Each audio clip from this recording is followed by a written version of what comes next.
pernah gitu. nih diliatin lagi Di mana? di kulkas ini orang tinggi gede gitu. Temen nyokap gue nih lagi bertamu ke rumah gue kan, lagi bertamu, lagi Gitu, kayak main. gue belum balik kuliah. Belum, dia masih kuliah, dia belum balik kuliah. Sore gue mau balik kuliah tuh dulu Lu nginep, lu malah nggak balik. Iya, sering nggak balik. Iya, dia di kosan temennya kan, main maghrib kan ke rumah gue tuh, lagi ngomong biasa, tiba-tiba cuy, yang gue ceritain kemarin di teras gue ada, tiba-tiba dia temen nyokap gue ini lagi bertamu ke rumah gue kan, lagi bertamu, lagi main. Gue belum balik kuliah. Belum, dia masih kuliah, dia belum balik kuliah. Sore gue mau balik kuliah tuh dulu. Lu nginep, lu malah nggak balik. Iya, sering nggak balik. Iya, dia di kosan temennya kan, main maghrib kan ke rumah gue tuh, lagi ngomong biasa, tiba-tiba cuy, yang gue ceritain kemarin di teras gue ada, tiba-tiba dia dari jadi ruang tamu sini ada pintu kan, dia duduk di sebelah sini nih, sini pintunya, ngeliat ke arah sana ruang tamunya. Tiba-tiba Pas bokap jalan ya. iya, pas bokap jalan dari luar kan ya, masuk, dia langsung ngomong gini dari ruang tamu, "Pak, di belakang, awas Pak, di belakang Bapak ada orang gede, tinggi banget, gede banget deh pokoknya." Iya, gue nggak tahu apa, pokoknya itu orang gede tinggi, dia ngeliat real ini. Sore, tetangga gue pada tahu semua. Malam ya. Ini habis maghrib dia habis diliatin kayak gitu, langsung kan diminta tolong bokap gue, "Pak, tolong coba Pak sambil minum dulu." Diambilin minum sama bokap gue. Pas dia minum, bukannya malah sadar, malah tambah kesurupan cuy. 7 kali dipanggilin ustadz, 7 kali keluar masuk kagak keluar. Yang kesurupan di sono ya kan ya, dia kagak keluar cuy, nggak keluar sampai 7 kali. Terus pas udah, singkat cerita, udah didoain segala macam, nggak keluar selama 7 kali tuh. Di rumah gue di tengah-tengah ada yang gambar kayak apa sih, kayak siluman gitu, nggak tahu apa gambar apa dah. Iya, di lantainya ada yang gambar. Tiba-tiba tetangga gue tuh dipanggilin semua cuy, sampai tetangga depan gue, iya, biar jadi saksi bahwa ini nggak bohongan, memang di rumah gue ada. Jadi tetangga depan gue, samping gue tuh pada ke rumah gue semua ngeliat, dia tuh bener ngeliat orang itu kesurupan, temen nyokap gue kesurupan 7 kali keluar masuk mulu. Jadi kagak mau keluar. Akhirnya pas sudah selesai, pas udah selama 7 kali dia baru keluar, di ruang keluarga gue ada yang gambarin, kayak gambar, nggak tahu gambar siluman, nggak tahu apa, pokoknya ada yang gambar gitu, tengah gede banget. Dia tuh ngomong, yang waktu temen nyokap gue tuh waktu disurupin tuh ngomong, "Kamu tuh sebentar lagi akan hancur," digituin sambil gini, "Kamu tuh sebentar lagi akan hancur," digituin. Maksudnya hancur itu keluarga gue. Iya, hancur keluarga gue, hancur ekonominya, hancur semuanya dah, karirnya semuanya, pokoknya hancur di rumah itu. Makanya gue bilang rumah itu sial juga. Sial banget dah rumah, gue dah. sebutnya sih rumah setan. Rumah setan itu. Rumah kampret itu. Iya. Soalnya itu rumah penuh dengan sialan. Lu bayangin cuy ya, kan terus udah soalnya kan nggak cuma temennya nyokap gue dua orang doang tuh yang ngomong kalau harus dijual kan ya. Akhirnya satu titik ada nemuin keluarga gue harus ngejual rumah itu kan. Soalnya ada salah satu temen nyokap gue tuh ngomong, "Bu, kalau rumah ini nggak dijual, ibu bakalan kayak begini terus hidupnya, nggak bakal meningkat dan bisa meninggal." Dan iya, katanya orang itu ya yang ngerti ya, ibu kalau mau hidupnya kembali kayak dulu lagi harus pindah atau rumahnya dihancurin atau dibangun ulang. Iya, dibangun ulang, dirubuhin. Karena rumah ini ya banyak kiriman, disiramin tanah kuburan, dia juga tahu. Terus ada yang ditanemin juga tuh. Iya, ada yang ditanemin juga, lupa gue. Tahu pokoknya di depan rumah gue tuh ada yang nanemin juga. Jadi mau nggak mau harus dijual atau enggak dibangun ulang, dibongkar semuanya, dibangun lagi dari awal. Ya udah, dimulai dari nol ya. Dimulai dari nol kayak pom bensin. Iya. Nah, mau dagang bensin. Terus udah kayak gitu, udah ya udahlah, akhirnya rembukan, udah dijual aja. Akhirnya dijual, lu tahu cuy, nggak laku. Berapa tahun? 2 tahun ya, 3 tahun ya. 3 tahun gue ngejual rumah kagak laku, dan itu orangnya pada bayar DP semua. Orang bayar DP 5 juta nggak jadi. Orang bayar DP 10 juta kagak jadi. Yang terakhir orang bayar DP 20 juta kagak jadi beli rumah gue. Terus kan dia malam-malam nih ya ngelihat kan rumah gue nih dari depan, "Ih, ngeri ya rumahnya," katanya gitu. Iya, ngeri rumahnya tuh. Terus ada temen nyokap gue, kan temen nyokap gue punya teman, dia tuh nawarin ke temennya dia nih, temennya dia, gue lagi nyuci mobil set di depan, tiba-tiba gue nggak tahu kalau dia yang mau beli rumah gue kan, dia lewat depan rumah gue, seret, diam aja di depan rumah gue kan, gue ngebatin dong sambil nyuci mobil, ini orang siapa, gue belum tahu tuh kalau dia ternyata yang ditawarin sama temennya nyokap gue. Ngeliatin rumah gue mulu, kata gue, ini siapa ya, ini orang ngapain ngeliatin rumah gue, anjir, gue kesel juga mau ngapain gitu loh, suami istri ngeliatin rumah gue kan. Yaudah gue diemin aja. Nggak lama setelah beberapa hari, temen nyokap gue yang disuruh ngejualin itu datang ke rumah gue, ditanyain kan, gimana saya temenmu jadi beli rumahku nggak, kata nyokap gue. Wah, nggak mau bun, emang kenapa?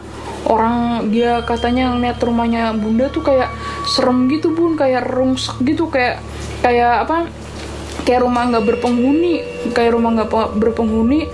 dia takut sendiri, jadi akhirnya nggak jadi, batal lagi cuy, sampai ada berapa orang gitu, dia udah ngasih DP dan akhirnya bokap gue itu ya udahlah dijual murah aja. Iya, dijual murah. Terus pas udah kayak gitu nggak laku, akhirnya kan gue cobalah, gue bismillah lah, gue hatamin Al-Quran buat niatin jual rumah ini ya, gue hatamin Al-Quran.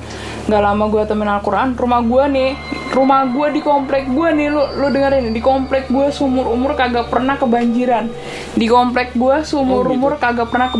gue lagi di, lu nggak ada, lu di kampus, seumur umur kagak pernah kebanjiran. Dan itu hujan deres, yang lain tuh satu gang gue, satu komplek gue kagak ada yang kebanjiran, rumah gue doang kebanjiran. Demi Allah, sumpah. Gak tahu. Gue itu ya. Tadi tetangga gue juga tahu cuy, kalau rumah gue tuh kebanjiran. Jadi di antara satu gang, di antara satu komplek, yang banjir cuma rumah gue doang, yang lain tuh rumahnya kagak ada yang banjir sama sekali, cuma rumah gue doang yang banjir. Dan itu nggak dalam sih, banjirnya paling semata kaki lah, dan itu semata kaki, banjirnya tuh semata kaki. Terus gue bingung dong, gue tanya kan sama tetangga-tetangga gue, rumah lu banjir nggak? Enggak. Rumah lu banjir nggak? Kagak. Rumah lu kagak lah, ngapa rumah gue sendiri yang banjir, sedangkan yang lainnya kagak ada yang banjir. Ya? Padahal rumah kita tinggi juga, sama kayak rumah yang lainnya, cuma rumah gue doang nih yang banjir. Sedangkan gotnya cuy kagak, got sebelah kan rumah gue sama yang got ya, got di sebelah rumah gue tuh kagak naik airnya tuh ya, pas segitu aja kan, bingung kan, banjir nggak. Terus nyokap gue telepon ke kakaknya, salah satu kakaknya kan, itu rumahmu mau laku, katanya kakaknya nyokap gue, almarhumah nyokap, kakak nyokap gue ngomong gitu. Iya, rumahmu, dan beliau juga yang ngajarin kita. Nah iya, coba kamu sebelum kita ngejual rumah tuh, kita dikasih tahu kalau harus sodako setiap hari. Jadi biar ada pencerahan lah. Susah senang ya kan ya. Iya, harus sodako. Jadi itu yang almarhumah ngasih tahu ke nyokap gue. Kalau ini biar kamu meningkat, biar kamu lebih baik lagi kehidupannya, coba sodako setiap hari. Dirutinin tuh dari tahun 2011, dirutinin tuh sampai sekarang, dirutinin sodako terus setiap hari cuy. Setiap hari. Yang susah itu kan sebenarnya setiap hari ya. Yang berat itu adalah istiqomah. Bener. Kalau kalian sodako sehari 2 hari sih gampang ya. Gampang, kapan aja bisa. Gimana ngelanjutinnya tuh sampai sedangkan bertahun-tahun. Posisinya gitu. Dulu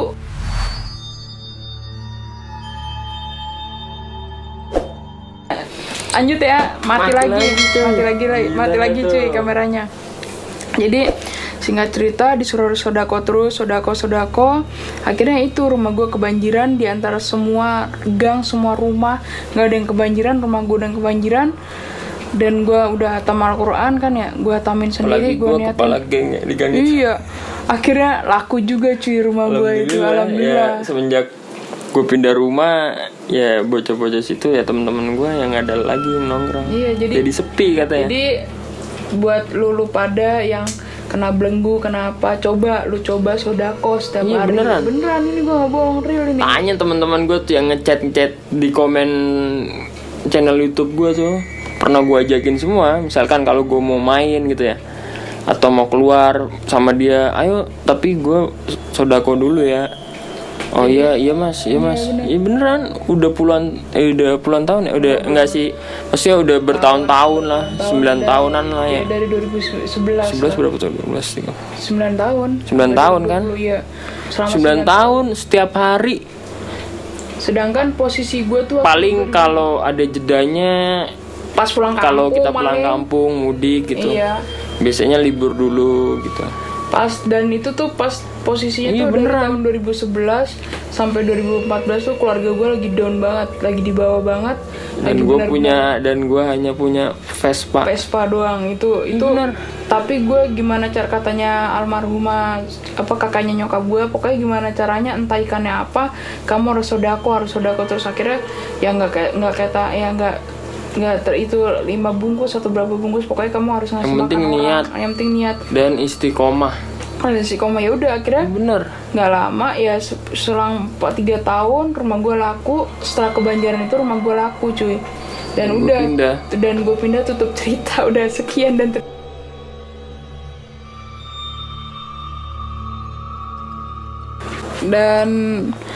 buat kalian ya, dari gua nih pesan nih ya, sebagai sesama manusia ya kan, untuk saling mengingatkan.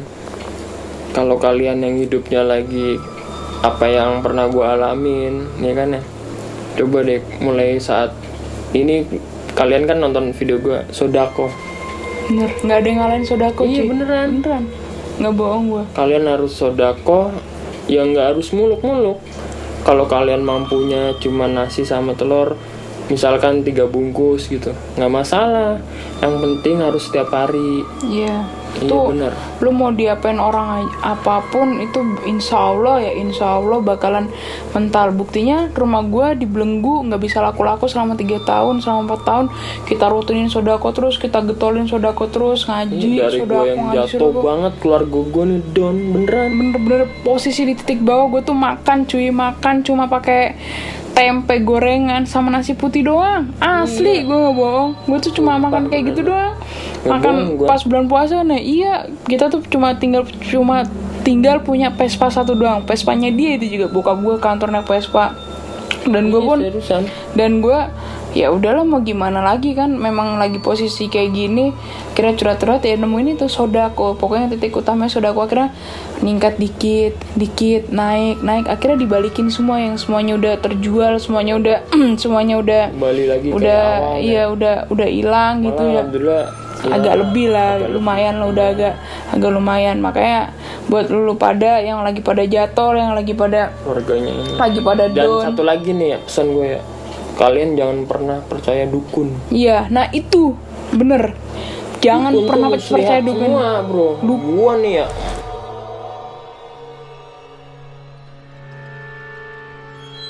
Oke, jadi mati lagi. Jadi Jadi ya, udah kita langsung tips dari kita pokoknya apa ya? Saran dari kita itu, kalau lu lagi pada down, keluarga lu lagi ada masalah, lu sodako, udah lu utamin sodako, deketin lu sama Allah, ngaji. lu sholat Jangan pagi, 2 jangan main dukun yang aneh-aneh deh, jangan main dukun yang aneh-aneh. Pokoknya nggak usah main yang berilmu hitam. Bohong, bener. Gue tuh udah, keluarga gue tuh udah ngejelajahin ke beberapa orang pun nggak ada yang mampan. Pinter gimana Iya, pun, ke beberapa pinter. dukun Yang tuh ada nggak pinter kibul. ada yang bisa. Bohong, malah kita ngeluarin duit terus, malah habis, malah ya udah akhirnya nggak ada apa-apanya. Yang bisa mengembalikan itu semua hanya Allah, karena cuma kita bersodako terus, ngaji, ya udah akhirnya buktinya rumah kita bisa laku. Padahal rumah gue tuh udah didoain biar cepet laku, biar apa, nggak bisa. Ternyata salah satu-satunya yang bisa tuh minta pertolongan sama Allah dan sodako. Oke, sekian dulu dari kita. Karena kameranya sudah mati mulu. Bagaimana Bapak Robi?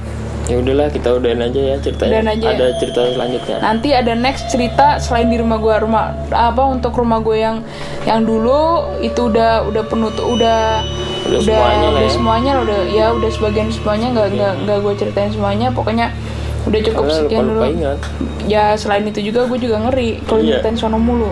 Soalnya kita cerita begini pun Ada aja halangannya. iya, Jadi ya udah gangguan. lebih Ya baik udahlah, biarin lah. Udah nggak usah, udah cukup segitu aja cerita dari rumah gue yang horor yang dulu itu. Udah kita tutup semuanya, kita buka lembaran baru lagi cuy. Nanti ada cerita, ini bukan kalau gue nggak bisa cerita, yang cerita ntar abang gue, karena yang ngalamin dia bukan gue. Kalau gue paling dikit-dikit suara-suara doang gue mah.